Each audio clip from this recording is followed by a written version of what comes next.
आपने हमको 5 वर्ष की उम्र में मंत्र दिया था, तब तो हम कुछ अच्छे खासे थे। उसके बाद बड़े हुए, ब्याह हुआ, बीबी आई, बच्चे हुए, नाती हुए, पोते हुए, मर गए। ये कहां गया आपका मंत्र? तो तुम्हारा अंतःकरण खराब है, गंदा है। तो गुरुजी आपका दिमाग तो सही है, आपने क्यों दिया मंत्र? हमारा अंतःकरण देख लेते कि ये शुद्ध नहीं है, इसमें हम मंत्र नहीं देंगे।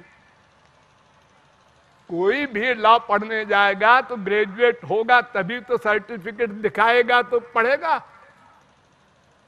तो अंतःकरण शुद्धि हो जाने के बाद गुरु दीक्षा देता है, ये नियम है। तब तक हम अपने मन से किसी को गुरु मान लें और उसकी बताई साधना करें, प्रैक्टिकल, रोकर आंसू बहावें, और जब अंतःकरण शुद्ध हो जाए, 1 दिन में, 1 महीने में, 1 साल में, 1 जन्म में, 1000 जन्म में, तब गुरु दीक्षा देगा। आपने अपने घर में कोई तार की फिटिंग की नहीं, कहीं कोई तार नहीं, कहीं बल्ब नहीं, कहीं पंखा नहीं, और पावर हाउस से कहते हैं हमको कनेक्शन दे दो। पावर हाउस का आदमी आता है, कहता है कहां दे दे? आपकी खोपड़ी में। पहले सब फिटिंग करो, पहले अंतःकरण को क्लीन, शुद्ध करो, तब वो दिव्य प्रेम को सह सकते हो। इतना आनंद है उसमें, चूर चूर हो जाएगी, हड्डी के टुकड़े नहीं मिलेंगे अगर वो प्रेम दे दिया जाए तो। और कौन पागल देगा बिना पात्र बनाए?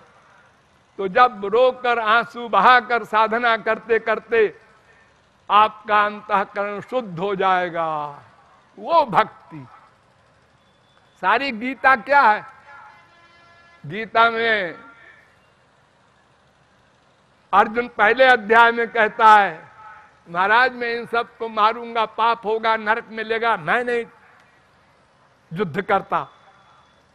तो भगवान ने कहा, बेवकूफ बनाया कि हतो वा प्राप्स्यसि स्वर्गम जित्वा वा भोक्ष्यसे महीम। दूसरे अध्याय का 37वां श्लोक। अर्जुन, अगर जीत गया तो पृथ्वी, मर गया तो स्वर्ग, दोनों हाथ लड्डू। अर्जुन ने कहा, सवेरे से आपको कोई मिला नहीं, मुझे ही बना रहे हो? अरे मृत्युलोक में तो हम देख ही रहे हैं आनंद नहीं है, और स्वर्गलोक का आप बता ही चुके हैं, तेतम भुक्त्वा स्वर्गलोकम विशालम, वहां भी सुख नहीं है। तो मैं युद्ध नहीं करता। 18 अध्याय का लेक्चर दिया, वेदांत, न्याय, सांख्य, मीमांसा, पातंजलि, वैशेषिक, सब दर्शनों का। अर्जुन ने कुछ नहीं समझा। तो 18वें अध्याय के 64वें श्लोक में भगवान ने कहा, आखिरी सुन, अब इसके आगे मैं नहीं बोलूंगा। सर्वगुह्यतमं भूय शृणु मे परमं वचः। प्राइवेट में प्राइवेट में प्राइवेट, सब प्राइवेटों में प्राइवेट। अरे अर्जुन अब होशियार हो गया कि भाई ये क्या बात आप बोलने जा रहे हैं। तो उन्होंने कहा, मन मना भो मत भक्तो मद्याजी माम नमस्कुर, केवल मेरी भक्ति कर और कुछ ना पढ़, ना सुन, ना सोच, ना कर। 18वें अध्याय का 65वां श्लोक। अर्जुन के दिमाग में तो एक रोग है बस कि पाप लगेगा। तो वो कहता है, सब बात तो सब ठीक है आपकी महाराज, केवल भक्ति करूं, लेकिन ये मर्डर तो होगा। तो भगवान ने फिर इसके आगे कहा 66वें श्लोक में, सर्वधर्मान परित्यज्य मामेकं शरणं व्रज। सब चीज तू जो धारण करता चाहता है, पाप पुण्य ये वो वेद शास्त्र सब फेंक, और मेरी शरण में एकम। और पाप जो बात करता है ना, तो अहं त्वाम सर्व पापेभ्यो मोक्षयिष्यामि। अरे कानून ऐसा है कि अगर मेरी शरण में कोई आता है तो उसके सारे पाप माफ कर दिए जाते हैं। ये कानून है, वेद में भी। तो तू पाप से क्यों डरता है? तू अपनी दुश्मनी से नहीं मार रहा है किसी को। तू ऐसा कर, तस्मात् सर्वेषु कालेषु मां मनुस्मर युद्ध च, निरंतर मन मुझ में रख और युद्ध कर। तो फिजिकल वर्क हो गया युद्ध। तो फिजिकल वर्क लिखा नहीं जाता हमारे यहाँ, न फल मिलता है। करोड़ों मर्डर किया अर्जुन ने, हनुमान जी ने किया, ब्रह्म हत्याएं लंका में, वो भगवान ने लिखा ही नहीं। क्यों?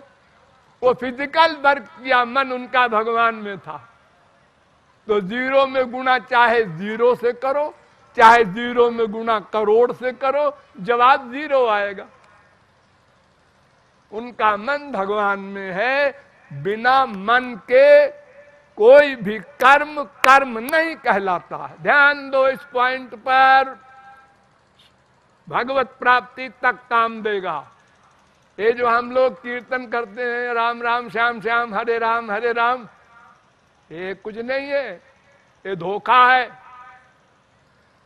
मन का अटैचमेंट कहां है, उसी का फल मिलेगा भगवान के यहां। मन का, मन एव मनुष्याणाम कारणम बंध मोक्षयो हो, ब्रह्म बिंदु उपनिषद, नारद पुराण, अनेक स्थानों में ये कोटेशन है।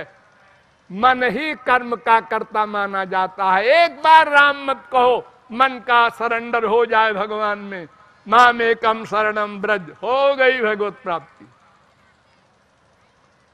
हम लोग फिजिकल साधना बहुत करते हैं।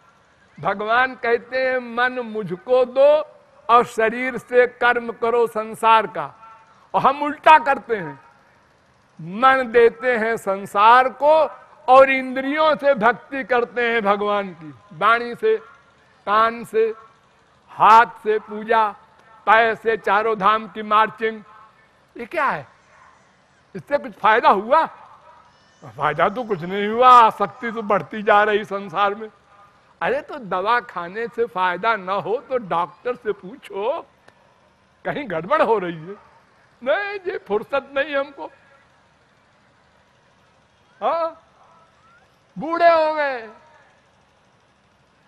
लेकिन ये फीलिंग न हुई कि आखिर इतने दिन हमने भगवान के पूजा किया, पाठ किया, पुस्तकें पढ़ते हैं, हनुमान चालीसा, शिव चालीसा, दुर्गा चालीसा और सुंदर कांड और गीता। एक किताब पढ़ने से क्या होगा? अरे गीता में लिखा है मेरी शरण में आओ, तो जाओ शरण में। ऐसे बोलने से नहीं चलेगा, भक्ति करो। और तुम भी कह रहे हो मेरी भक्ति करो, अरे इससे क्या होगा? शब्दों के पढ़ने से कुछ नहीं होता। और फिर तुम्हारा अनुभव भी तो है कि हाँ जी बहुत दिन हमने शब्द पढ़े, जप किए, पूजा किए, बद्री नारायण गए, इससे कुछ नहीं होता। मन से भक्ति करनी होगी, रो कर पुकारना होगा और कोई कामना नहीं रखनी होगी। ये शर्त। न संसार मांगो न मोक्ष, उनका दर्शन मांगो, उनका प्रेम मांगो। ये दो चीज के अलावा कोई कामना लेकर मत जाओ भगवान के पास, वरना नास्तिक हो जाओगे। हाँ, वैष्णो देवी के यहाँ गए थे, हमने बेटा मांगा तो बेटा मिल गया। तो फिर क्या हुआ? फिर उसके बाद बेटा बीमार हुआ तो डॉक्टरों ने जवाब दे दिया। तो फिर वैष्णो देवी के पास गए, तुम लौट के आए तो बेटा मर गया। तो जब तुमने बेटे के होने का कारण माना वैष्णो देवी की कृपा को, तो उसके मरने का भी कारण मानना पड़ेगा। अरे कुछ नहीं, वैष्णो देवी सब बेकार है। उसके 7 लड़के थे हमारे पड़ोसी के, 8वां हो गया, हमारे एक का ही था, मर गया। क्या देवी देवी देवता होते हैं? कुछ नहीं। इसलिए संसार भगवान से क्यों मांगते हो? अरे इतना संसार अनंत जन्म में भोगा, कति नाम सुता न लालिता। अनंत माँ बनाए, बाप बनाए, बीबी बनाए, पति बनाए, बेटा बेटी बनाए, अनंत बार स्वर्ग गए, सब सुख भोगा, पेट नहीं भरा, फिर वही मांग रहे हो। अरे देखो, एक बार भगवान ने, नारायण भगवान ने लक्ष्मी से कहा, आओ तुमको एक मजाक बताऊं। उन्होंने कहा क्या मजाक है? आओ। स्वर्ग गए इंद्र के यहां। इंद्र खड़ा हो गया, जय हो जय हो। अरे महाराज आप पधारे? हाँ, हमने कहा जरा देखा मैं, घूम आवे। अच्छा, बर मांगो बेटा। तो इंद्र ने कहा बर मांगू? हाँ। तो महाराज मुझे ऐसी लड़की दीजिए सुंदर, जैसी दुनिया में कोई न हो। तो भगवान लक्ष्मी की तरफ देख के मुस्कुराए और कहा अच्छा ठीक है। रे योग माया से करोड़ लड़की खड़ी कर दी और कहा एक चुन ले। उसने पहली लड़की देखा और कहा इसी को। अरे सब देख ले, क्या जल्दी है? नहीं नहीं महाराज, बस ये पहली वाली। उर्वशी नाम सुना होगा आप लोगों ने। ले गया, भगवान भी चले गए मुस्कुरा के अपने लोक को, और लेके गया गुरु के पास, बृहस्पति के पास। बृहस्पति ने कहा नई लड़की कौन है रे?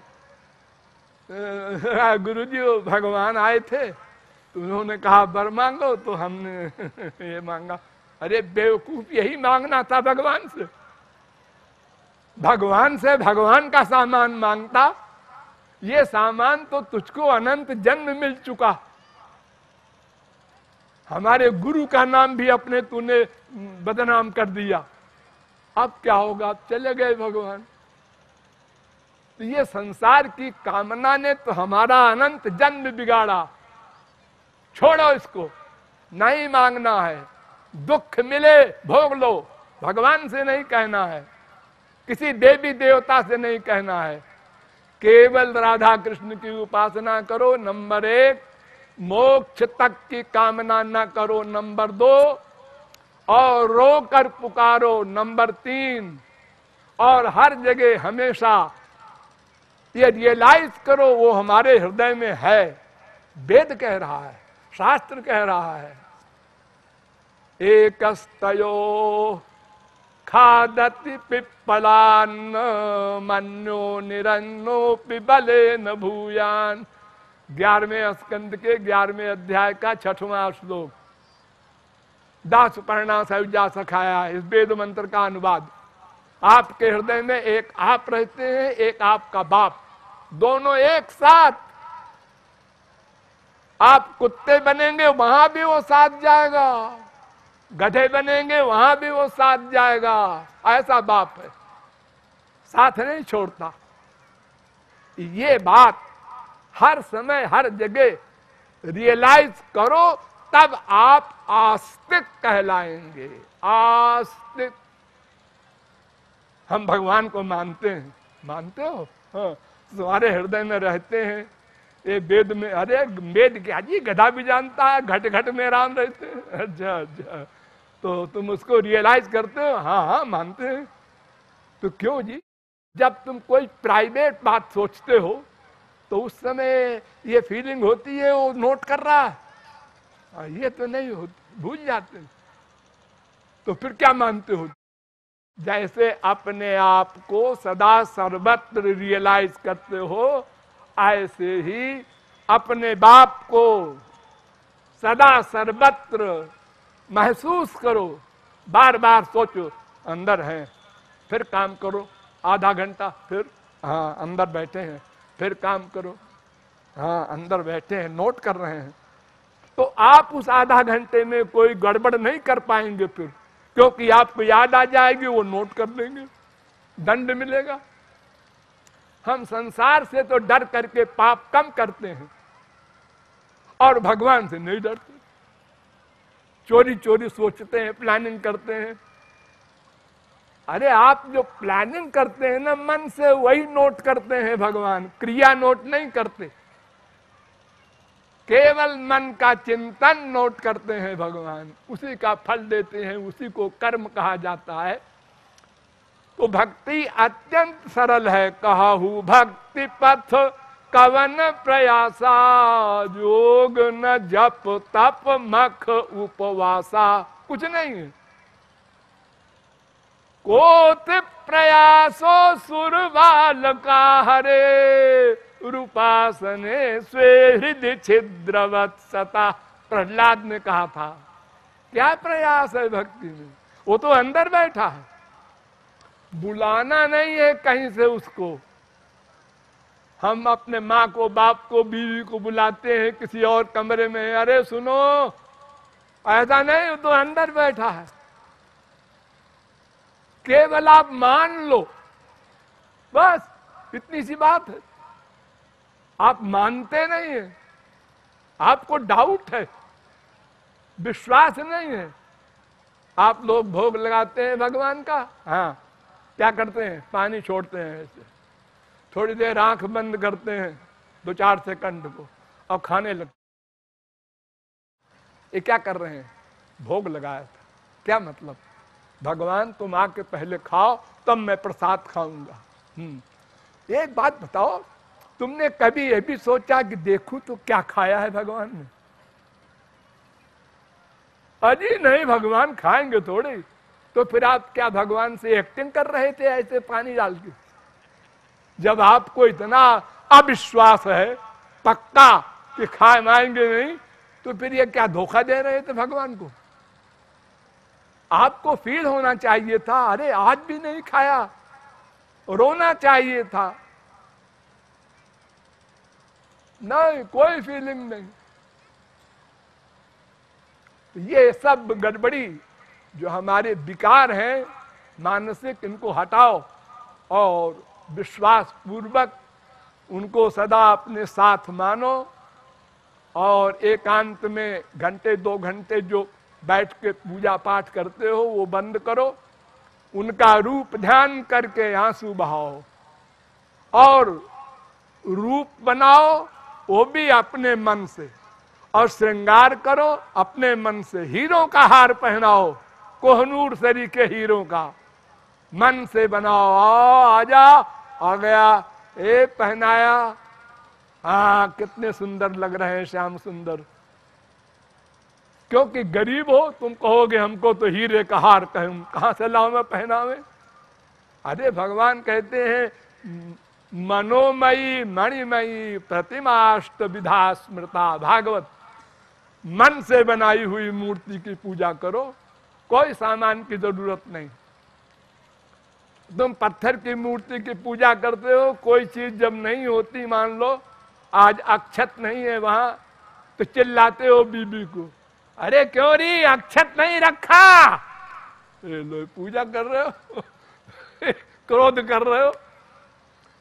तो सब मानसिक पूजा करो और सदा मन में साथ रखो उनको। इस प्रकार अभ्यास करने से धीरे धीरे अंतःकरण की शुद्धि हो जाएगी। तब गुरु दिव्य प्रेम देगा। उसी क्षण माया निवृत्ति, भगवत प्राप्ति, त्रिगुण त्रिकर्म त्रिदोष पंचक्लेश पंचकोश सब समाप्त। और जो लक्ष्य है हमारा, सदा को दुख चला जाए, सदा को आनंद मिले और अनंत मात्रा का आनंद मिले, अनंत काल के लिए मिले और प्रतिक्षण वर्धमानम ऐसा आनंद मिले, ये प्राप्ति असंभव नहीं, लेकिन ठीक ठीक साधना करने से मिलेगी। बहुत सरल है, भक्ति में कोई कठिनता नहीं है, कोई तिकड़म नहीं है। मोह कपट छल छिद्र न भावा। देखो, आप जब पैदा हुए तो आपने क्या किया? भक्ति मार्ग अपनाया। क्या किया? रोए। आप रोए, मां हंसी जिंदा है, जिंदा है। जब जब आपको कोई चीज की जरूरत पड़ी आप रोए, भूख लगी रोए, पेट में दर्द हुआ रोए। अब माँ का काम है अपना सोचे विचारे, खोपड़ी लगावे कि क्यों रोया और इलाज करे। तो माँ तो अल्पज्ञ है, भगवान तो सर्वज्ञ है। आप सरेंडर कर दो, वो सब संभालेगा। और अगर आप कुछ कुछ करने लगते हैं, साल भर के हो गए, 2 साल के हो गए, तो उतना उतना माँ कम करने लगती है। जब सब काम करने लगते हैं तो माँ कुछ नहीं करती। नहाया नहीं रहे अभी, मम्मी आप तो रोज नहलाती थी, अरे तो बड़ा हो गया, जा नहा ले अपने आप। ऐसे ही जब हम कर्ता होते हैं तो भगवान नोट करता है खाली और फल देता है। और जो हम शरणागत हुए 50% तो 50% भगवान हमारे योगक्षेम को वहन करता है। और जब हम मामेकम शरणम ब्रज हो गए तो भगवान हमारा पूरा योगक्षेमम वहाम्यहम्, फिर हम निश्चिंत हो जाते हैं। फिर सदा पश्यन्तु सूरयः तद विष्णु परमम पदम। सुबाल श्रुति वेद के अनुसार सदा को भगवान के लोक में भगवान की सेवा करते हैं और सदा को आनंदमय हो जाते हैं। इन शब्दों के साथ आज का प्रवचन समाप्त होता है। शेष फिर कभी। बोलिए लाडली लाल की जय। राधे राधे राधे श्री राधे।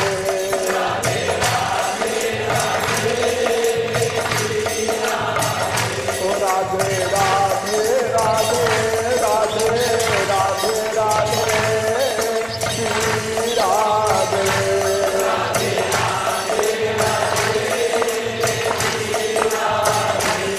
राधे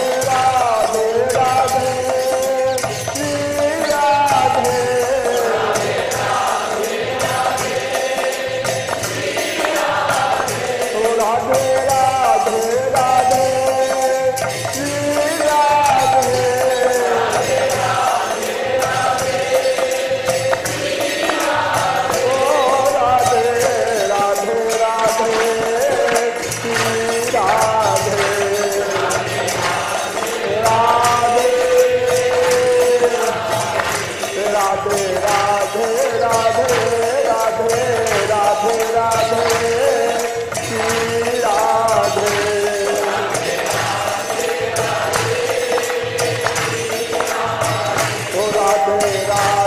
राधे